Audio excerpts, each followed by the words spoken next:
اعوذ باللہ من الشیطان الرجیم بسم اللہ الرحمن الرحیم۔ اب یہاں وہ مال غنیمت کا حکم بیان ہو رہا ہے۔ وَاعْلَمُوا جان لو انما غنمتم من شیء، جو بھی غنیمت تمہیں حاصل ہوئی ہے، فَأَنَّ لِلَّهِ خُمُسَهُ، تو اس کا خمس پانچواں حصہ تو اللہ کے لیے ہے، وَلِلرَّسُولِ اور رسول کے لیے ہے، وَلِذِي الْقُرْبَى اور رسول کے قرابت داروں کے لیے ہے۔ یہ بات سمجھ لیجئے یہاں اچھی طرح کہ در حقیقت حضور صلی اللہ علیہ وسلم کا جو معاش کا معاملہ تھا،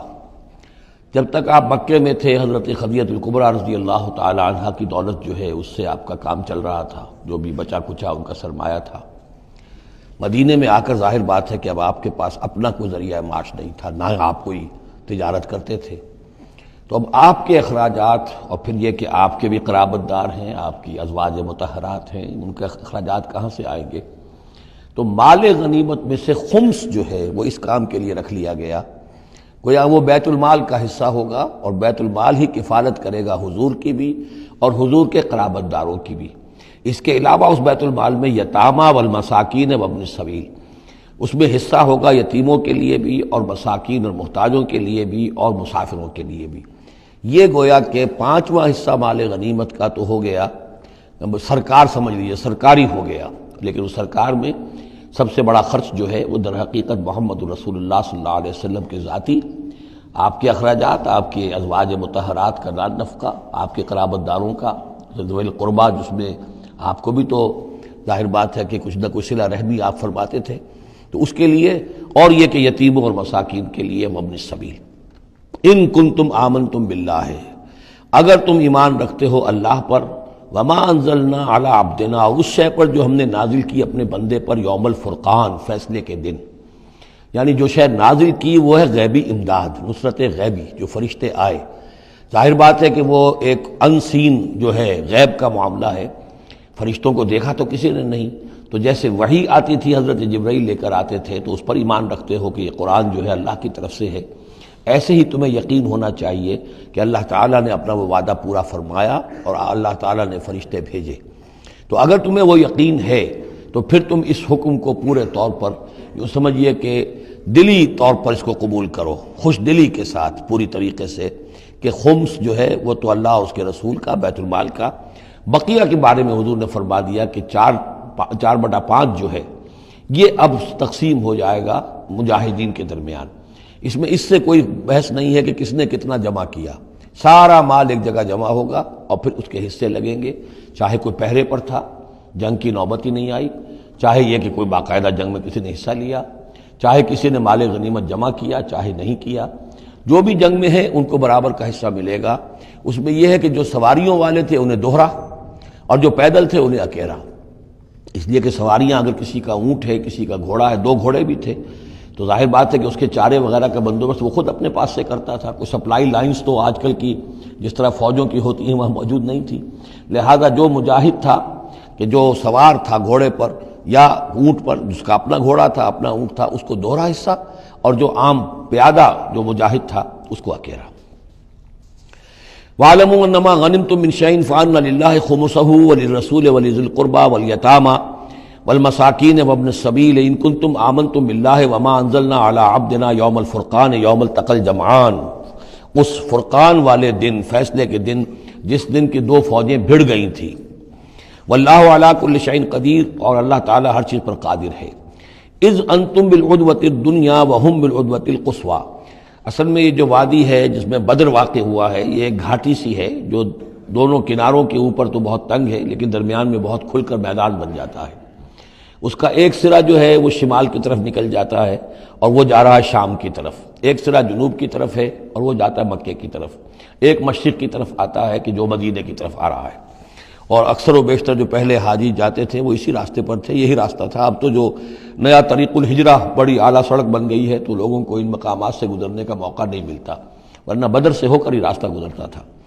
تو ایسا ہوا ہے کہ اللہ تعالیٰ کی طرف سے ایسی اسکیم بن گئی، تدبیر ایسی ہو گئی کہ عین بر وقت پہنچے، وہ جو مدینے والا سرا تھا جو قریب تھا مدینے کے اس وادی کا، اس پر حضور پہنچے، اور عین اسی وقت جو دور والا سرا تھا، گھاٹی جہاں پہ ختم ہو رہی تھی جنوب کی طرف، وہاں وہ قریش بھی پہنچ گئے بر وقت۔ جب تم تھے ورلے کنارے پر اور وہ تھے پرلے کنارے پر، اذ انتم بالعدوۃ الدنیا، دنیا ادنا کا مؤنث ہے قریب تر، وہم بالعدوۃ القصویٰ، اور وہ تھے پرلے کنارے پر، والرکب اسفل منکم، اور وہ جو قافلہ تھا وہ تم سے نیچے تھا، نیچے ہو کر گزر گیا تھا، یعنی اس کے بعد پہاڑوں کی ایک رینج تھی اور اس کے بعد پھر تہامہ کا میدان تھا۔ تو ابو سفیان نے یہ کیا تھا کہ قافلے کو لے کر اس بدر کی گھاٹی میں داخل ہی نہیں ہوئے،